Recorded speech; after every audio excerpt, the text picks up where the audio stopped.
Hi hello friends, welcome back to my channel. ಇಷ್ಟವಿಲ್ಲದ ಮದುವೆ ಭಾಗ 31. ತನ್ನಣ್ಣ ಪೊಲೀಸ್ ಆದ ಕಾರಣ ಪೂರ್ಣಿಮಾಳ ಮಾತನ್ನು ಗಂಭೀರವಾಗಿ ಪರಿಗಣಿಸದ ಕಲ್ಯಾಣಿ ಅವಳಿಗೆ ಒಂದಿಷ್ಟು ಬೈದು ಫೋನ್ ಇಟ್ಟಿದ್ದಳು. ಆದರೆ ವಾರಗಳ ಬಳಿಕ ರಾತ್ರಿಯಾದರೂ ಮಗಳು ಕಾಲೇಜಿನಿಂದ ಮನೆಗೆ ಬರದೇ ಇದ್ದಾಗ ಕಲ್ಯಾಣಿಗೆ ಆಘಾತವಾಗಿ ಪೂರ್ತಿ ಮನೆಯವರೆಲ್ಲ ಗಾಬರಿಯಲ್ಲಿರುವಾಗ ಪೂರ್ಣಿಮಾಳ ಕರೆ ಅವಳ ಉಸಿರನ್ನು ನಿಲ್ಲುವಂತೆ ಮಾಡಿತ್ತು. ಲ್ಯಾಂಡ್ ಫೋನ್ ಹಿಡಿದು ಕುಸಿದು ಬಿದ್ದವಳನ್ನು ನೋಡಿ ಅತ್ತಿಗೆಯರು ಇಬ್ಬರು ಓಡಿ ಬಂದಿದ್ದರು. ಅವಳನ್ನು ತಮ್ಮ ತೆಕ್ಕೆಗೆ ತೆಗೆದುಕೊಂಡಾಗ ಭಯದಲ್ಲಿದ್ದವಳು ಏನೇನೋ ಬಡಬಡಿಸುತ್ತಿರುವುದನ್ನು ನೋಡಿ ಅವಳಿಗೆ ಗದರಿದ ಕಿಶೋರ್ ಪತ್ನಿ ಸಂಧ್ಯಾ ಏನಾಯಿತೆಂದು ಕೇಳಿದಳು. ಏನೇ ಬಿಕನಾಸಿ, ಗಂಡನನ್ನು ಮುಕ್ಕಿ ತಿಂದೆ, ಈಗ ಮಗಳ ಜೀವದ ಮೇಲೆಯೂ ನಿನಗೆ ಆಸೆ ಇದ್ದಂತಿಲ್ಲ ಅಲ್ವಾ? ಅದಕ್ಕೆ ನಾನು ಹೇಳಿದಂತೆ ಅವಳನ್ನು ಕಿಡ್ನ್ಯಾಪ್ ಮಾಡಿಸಿದ್ದೇನೆ. ಹಿಂದೆ ನಿನ್ನ ಗಂಡನ ಮನೆಯವರ ಜೊತೆ ನಿನ್ನೆಲ್ಲ ಸಂಬಂಧ ಕಡಿದುಕೊಂಡು ನಮ್ಮೆಲ್ಲರ ಜೀವನದಿಂದ ದೂರ ಹೋಗಬೇಕು. ಅದಕ್ಕೆ ಈಗಲೇ ಆ ನಿನ್ನ ಮುದಿಯ ಮಾವನಿಗೆ ಫೋನ್ ಮಾಡಿ ನಮ್ಮ ವಿಷಯಕ್ಕೆ ಬರಬೇಡಿ ಎಂದು ಅದೆಷ್ಟು ನಿಷ್ಠುರವಾಗಿ ಮಾತನಾಡಬೇಕು ಅಂದರೆ ಅವನು ನಿನ್ನೆಲ್ಲ ಮಾತು ಕೇಳಿ ನೆಗೆದು ಬಿದ್ದರೂ ಬೇಜಾರಿಲ್ಲ. ಒಟ್ಟಾರೆ ಅವನು ನಿಮ್ಮನ್ನು ತಲೆ ಮೇಲಿಟ್ಟು ಮೆರೆಸುವುದನ್ನು ಬಿಡಬೇಕು ಅಷ್ಟೆ. ಈಗಲೇ ಕಾಲ್ ಮಾಡು. ನಾನು ಮನೆಗೆ ಹೋಗುವಾಗ ಆ ಮುದಿಯ ಶಾಕಲ್ಲಿ ಇದ್ದರೆ ಮಾತ್ರ ನಿನ್ನ ಮಗಳು ಮನೆಗೆ ಬರೋದು, ಇಲ್ಲಾಂದರೆ ಎಣವಾಗಿ ಬರ್ತಾಳೆ ಎಂದು ಅಬ್ಬರಿಸಿ ಫೋನ್ ಇಟ್ಟಿದ್ದಳು. ಅದನ್ನೆಲ್ಲ ಅತ್ತಿಗೆಯಂದಿರಲ್ಲಿ ಹೇಳಿ ಅತ್ತ ಕಲ್ಯಾಣಿಯನ್ನು ಇಬ್ಬರು ಸಮಾಧಾನಿಸಿ ತಮ್ಮ ಗಂಡಂದಿರಿಗೆ ಕರೆ ಮಾಡಿ ವಿಷಯ ತಿಳಿಸಿದ್ದರು. ಕೆಲವೇ ಕ್ಷಣದಲ್ಲಿ ಮನೆ ತಲುಪಿದವರಿಗೆ ಆ ಪೂರ್ಣಿಮಾಳನ್ನು ಕೊಂದು ಬಿಡುವಷ್ಟು ಕೋಪ ಬಂದಿತ್ತು. ಮೊದಲು ಅಂಜಲಿ ಯಾವುದೇ ತೊಂದರೆ ಇಲ್ಲದೆ ವಾಪಸ್ಸಾಗಬೇಕು ಎಂದುಕೊಂಡವರು ಪೂರ್ಣಿಮಾ ಮಾತಿನಂತೆ ಕಲ್ಯಾಣಿ ಬಳಿ ದಿನಕರನಿಗೆ ಫೋನ್ ಮಾಡಿಸಿದರು. ಕಲ್ಯಾಣಿ ಇದ್ದ ವಿಷಯವನ್ನೇ ನೇರವಾಗಿ ಹೇಳಿ, ನೋಡಿ ಮಾವ, ಮೊದಲೇ ನಿಮ್ಮ ಮಗ ನನ್ನ ಗಂಡನನ್ನು ಕೊಂದು ನಮ್ಮ ಜೀವನವನ್ನೇ ಹಾಳು ಮಾಡಿಬಿಟ್ಟ.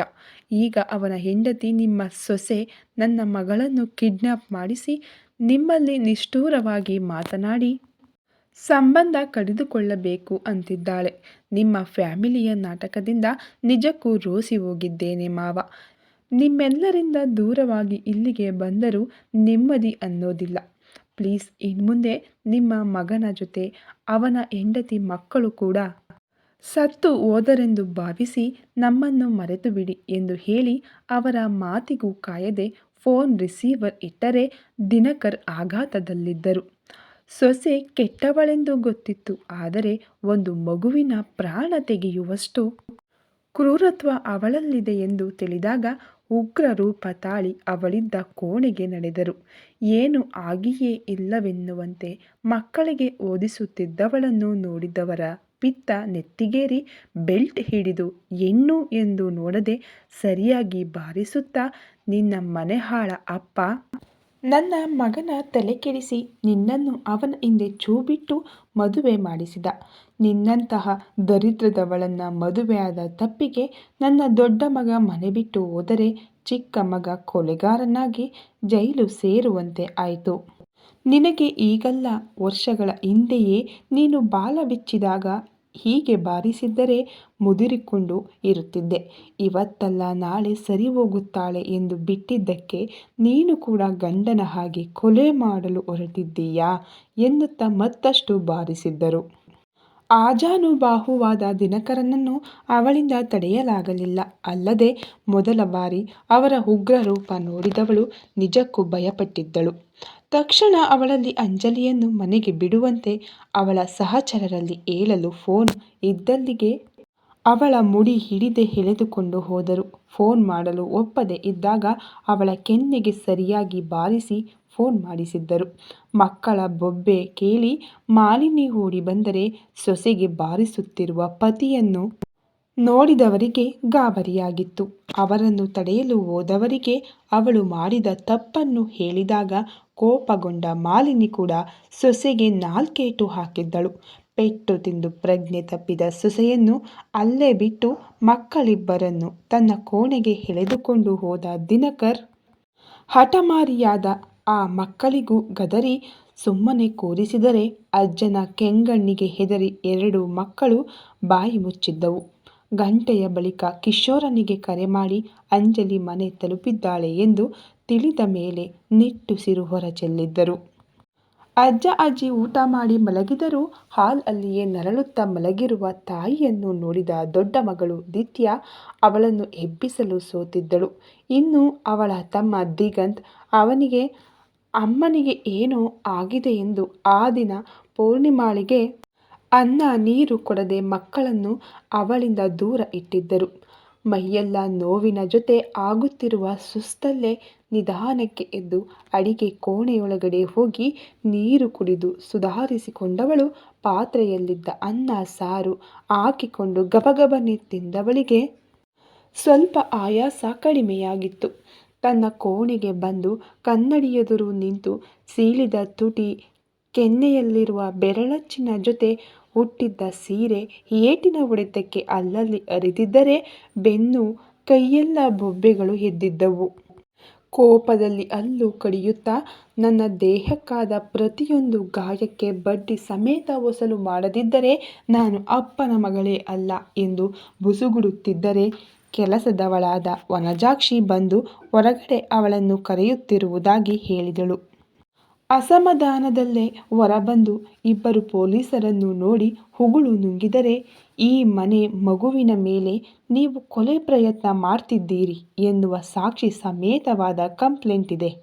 So you are under arrest ಎಂದು ಮಹಿಳಾ ಪೇದೆಯೊಬ್ಬರು ಅವಳ ಕೈಗೆ ಕೋಳ ತೊಡಿಸಿದರೆ, ದಿನಕರ್ ಅತ್ತ ಕೆಂಗಣ್ಣಲ್ಲಿ ನೋಡಿ, ತುಂಬ ಮೆರಿಬೇಡ ಮುದುಕ, ನಾನು ಜೈಲಿನಿಂದ ಹೊರ ಬಂದ ದಿನ ನನ್ನ ಕೈಯಲ್ಲಿ ಮೊದಲು ಸಾಯುವುದು ನೀನೇ ಎಂದವಳ ಕೆನ್ನೆಗೆ ಬಲವಾದ ಹೊಡೆತ ಬಿದ್ದಾಗ ತತ್ತರಿಸಿ ಹೋದರೆ ಎದುರಲ್ಲಿ ಅವಳಪ್ಪ ಪದ್ಮನಾಭ ನಿಂತು ಬುಸುಗುಡುತ್ತಿದ್ದರು.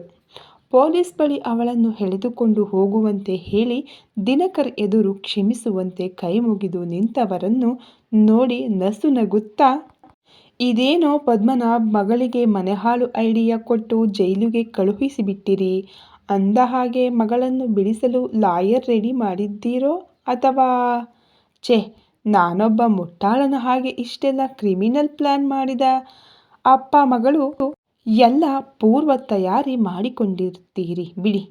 ಹೌದು, ತಾವಿಲ್ಲಿ ಬಂದದ್ದು ಮೊಮ್ಮಕ್ಕಳನ್ನು ಕರೆದೊಯ್ಯಲು ತಾನೆ? ಪ್ಲೀಸ್ ಮೊದಲು ಅವನ್ನು ಕರೆದುಕೊಂಡು ಹೋಗಿ, ಅಪ್ಪ ಅಮ್ಮ ಮಕ್ಕಳಿಗೆ ಒಳ್ಳೆಯದಾಗಲಿ ಎಂದು ಬಯಸುತ್ತಾರೆ.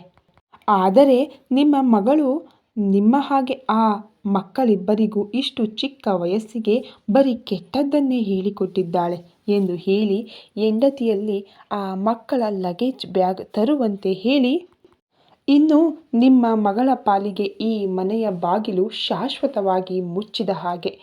ನನ್ನ ಮಗ ದಿನೇಶನಿಗೆ ಸೇರಬೇಕಾದ ಎಲ್ಲ ಆಸ್ತಿ ಅವನ ಹೆಂಡತಿ ಮಕ್ಕಳಿಗೆ ಸೇರುತ್ತೆ. ಅದು ಬಿಟ್ಟು ಅತಿಯಾಸೆಯಿಂದ ನನಗೆ ಇನ್ನಷ್ಟು ಆಸ್ತಿ ಪಾಸ್ತಿ ಬೇಕೆಂದು ನಿನ್ನ ಮಗಳು ಇಲ್ಲಿಗೆ ಬಂದರೆ ಅವಳ ಗಂಡನ ಹಾಗೆ ಅವಳನ್ನು ಜೀವಮಾನ ಪೂರ್ತಿ ಜೈಲಲ್ಲೇ ಕೊಳೆಯುವಂತೆ ಮಾಡುತ್ತೇನೆ.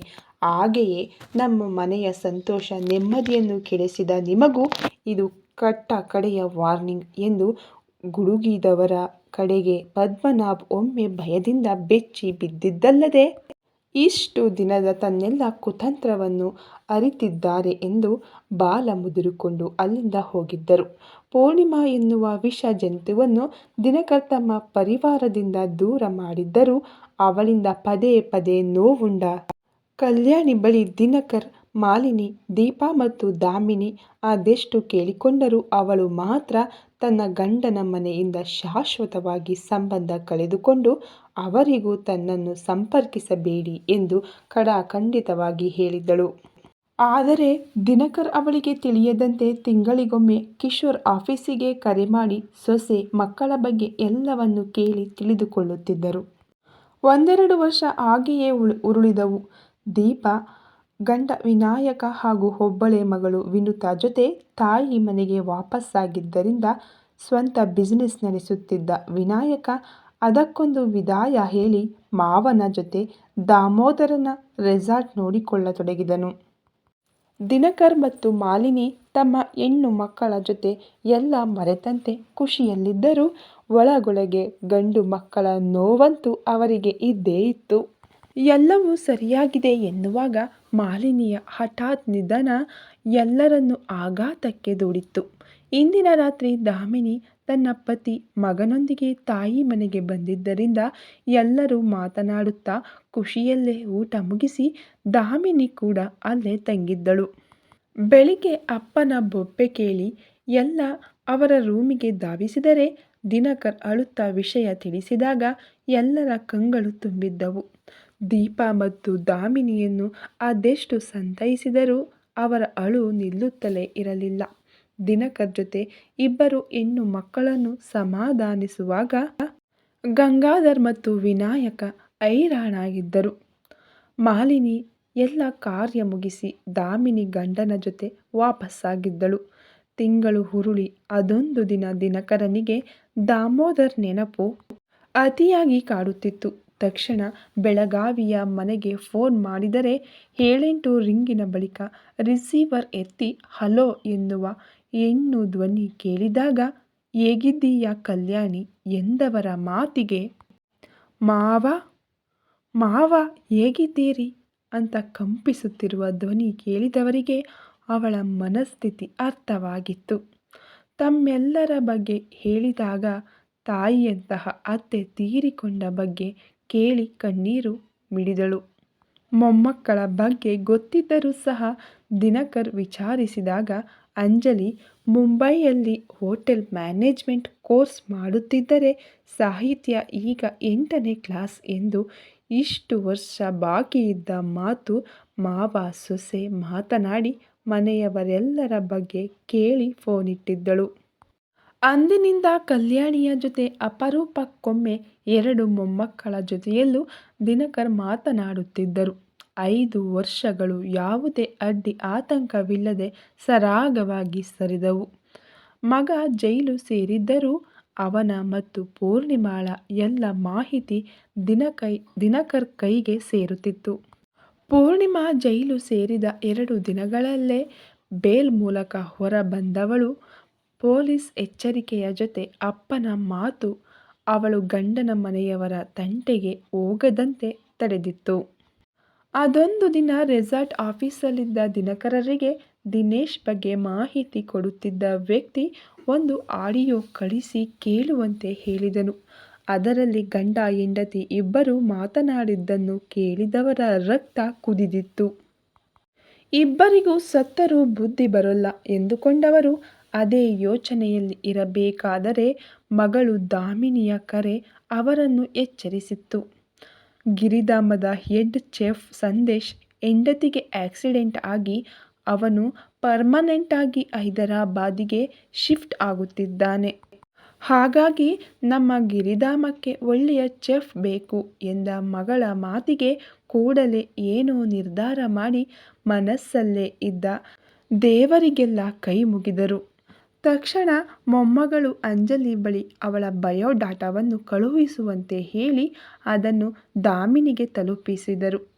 ಸಂಜೆಯ ಹಾಗೆ ಆ ಡೀಟೇಲ್ಸ್ ನೋಡಿದ ದಾಮಿನಿ ಅಪ್ಪನಿಗೆ ಕರೆ ಮಾಡಿ, ಅಪ್ಪ, ಇವಳು ಅಣ್ಣನ ಮಗಳಲ್ವಾ ಎಂದು ದಾಮಿನಿ ಭಾವುಕಳಾದಳು. ಈ ಕತೆ ಇಲ್ಲಿಗೆ ಮುಗಿಯುವುದಿಲ್ಲ, ಇನ್ನು ಮುಂದುವರಿಯುವುದು. ದಯವಿಟ್ಟು ಇನ್ನು ಯಾರೆಲ್ಲ ಸಬ್ಸ್ಕ್ರೈಬ್ ಮಾಡದೆ ವಿಡಿಯೋ ನೋಡ್ತಾ ಇದ್ದೀರೋ ಪ್ಲೀಸ್ ಈಗಲೇ ಹೋಗಿ ಸಬ್ಸ್ಕ್ರೈಬ್ ಮಾಡಿ. ವಿಡಿಯೋ ನೋಡಿದ ನಿಮ್ಮೆಲ್ಲರಿಗೂ ತುಂಬ ಹೃದಯದ ಧನ್ಯವಾದಗಳು. Thank you so much.